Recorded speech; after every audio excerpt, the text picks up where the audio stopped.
Jeri. Good morning. Have you been to Dragon Con before? No, this is my first time. Yay, so excited. I hope you enjoy it. There is a huge Trek fan base here. Is there? Yeah. Okay, good. It is one of the bigger ones, aside from, like, the Vegas Star Trek convention. All right. So we're very excited that you're I'm here. excited to be here. It should be fun. It was quite a few last night down into the lobby with a gajillion people at all hours. It was interesting. And there'll be more People people were in their tonight. underwear last night. I didn't see that one. It was the underwear party last Oh, is that what night. it was? The Oh, it was an underwear party. Oh, well, there you go. And then I think tonight is the Miss Universe Star Trek party thing, Okay. the jigger that happens. That's cool.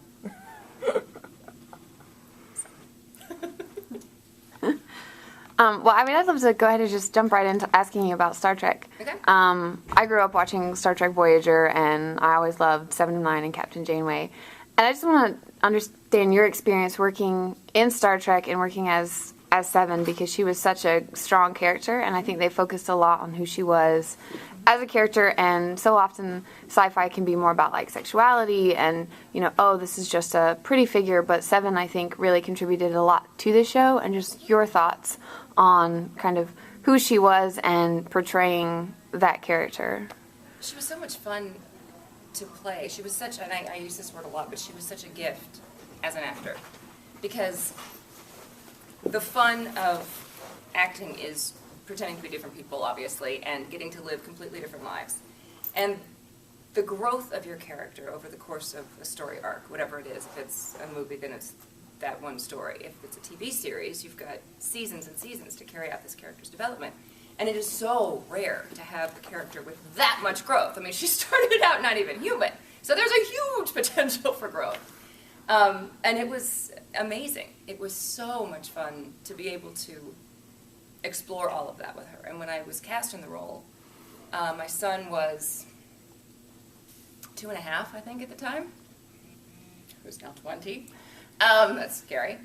And so I could draw on him and remembering like things that he was experiencing as a baby and learning all these things for the first time and experiencing all these things for the first time.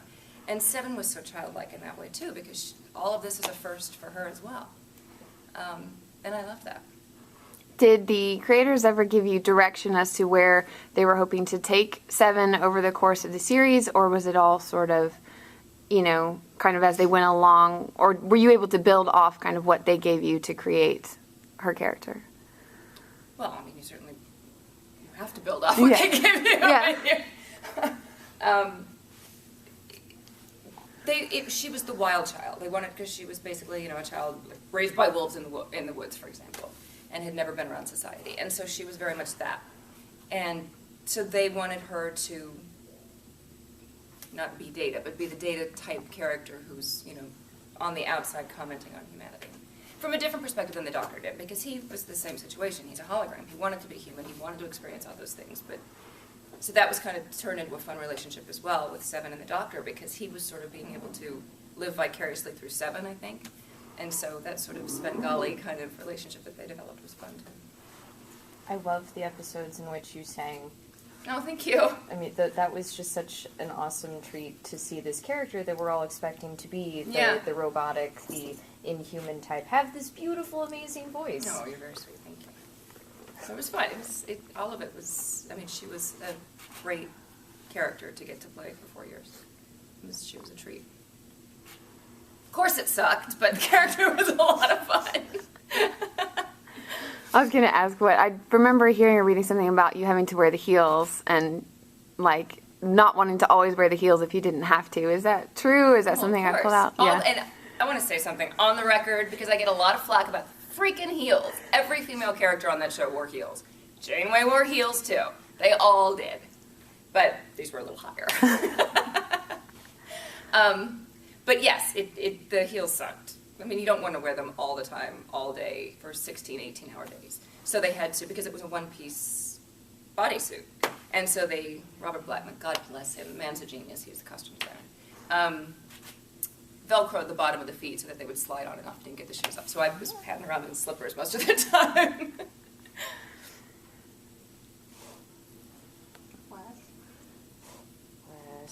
Hi. Hi. I missed the very beginning, and I'm very, very sorry about that. There was a huge group of tables and things back there. I just wanted to ask you about Dragon Con and your impressions of it overall when you're here. This is my first time. That's what I mean. So I don't know. I'm excited to see it. It's interesting. I mean, yesterday I was like, oh, I think it starts tomorrow, so people might be just arriving, and there's people in all the different costumes and little fuzzy animals and the whole 9 yards walking around yesterday when we checked in. It's grown so much for Thursdays, so I mean, I would just apparently, imagine getting here for the first time on a Thursday and seeing that crowd. It's going to be fun. I'm excited. I'm looking forward to it.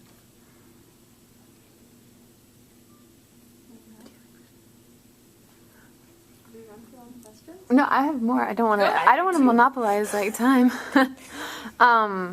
Obviously, people ask you about Star Trek a lot. Is there something else you would want to talk about, or I know you've done other shows like Boston Public that you would want to talk about or share experiences from that isn't Star Trek? Yeah, I mean, there's lots of stuff I could share experiences from. Nothing that I want to just launch into extemporaneously, but yeah, I mean, I was very lucky. Because that was one of my fears when I signed on to Star Trek. I knew very little about it, but I knew that it sort of had a reputation. It was notorious for its actors being pigeonholed into those roles and not being able to do anything else after. And so I was very, very lucky and very relieved when I signed on to Boston Public, as you mentioned, within, I think, 2 months, maybe 3 months after Voyager ended. So I've been very, very lucky. I've worked pretty continuously since then. So it's been good. I think Deep Space Nine helped change that for a lot of those actors because they were either established before the show, right, or which makes a difference. That show being as long as it was able to show everyone in a different way, so they were able to go work afterwards, kind of like everyone on Voyager. And I have to say that I think the Voyager women were some of the strongest, yourself included, and that was wonderful to be a female fan and go, yay, finally! Yeah, finally, exactly. Completely well-rounded. And 3 of them. 3 really females. Tough, strong, smart women. And I love that. I love that. And going from that into... I have to kind of compare 7 of 9 to the character of 6 from Battlestar. I feel that they took a lot of what you did with 7 and put it into Trisha's character on Battlestar Galactica. So I don't know, but yeah. So if you ever do... I've heard that. If you ever do... Aside from the name, which you will kind of see similar. Yeah. Parts of you, I think, in that. And I wasn't sure if you had ever seen it or if you were aware of this or had opinions on it. But if other people are telling you that, okay. Yeah, I've heard it before. It's not the first time I've heard it, but I have never seen it. What was some of just fun experiences working on set and being in Star Trek, being a part of that culture and that show? It always looks like a fun experience to be a part of. So what was something that you just enjoyed being there and seeing? The boys in our cast are psychopathic. I don't know if you've met many of them. They are nut jobs. Every single one of them, and I love them. They were hilarious. So probably the hardest part of playing that role was keeping a straight face in scenes with any of those boys. Johnny Phillips, God bless him, Ethan Phillips. By season 5, my second season on the show, if I had a scene with him, I couldn't even look at him, couldn't even make eye contact on my close-up. I would just look past him because he wouldn't even have to try at that point. He was trying to just do his lines and behave, and I would look at him and just break. So, yeah, they're all nuts. It was fun. Question. What would you say the difference is between working on a genre show like Star Trek versus working on a show like Body of Proof that doesn't have necessarily the fandom associated with it? Well, yeah, I mean, the fandom is a whole animal into itself. I mean, it has a life of its own, for sure. The fans are amazing. And now it's not just Star Trek. It used to be kind of specific to Star Trek and maybe Star Wars in a different way. But now it's all sorts of genre shows and games and comic books, and there's so many different things with big, excited, enthusiastic fan bases. So it carries over a little more now, I think. It's not so unusual and so specific as it was then.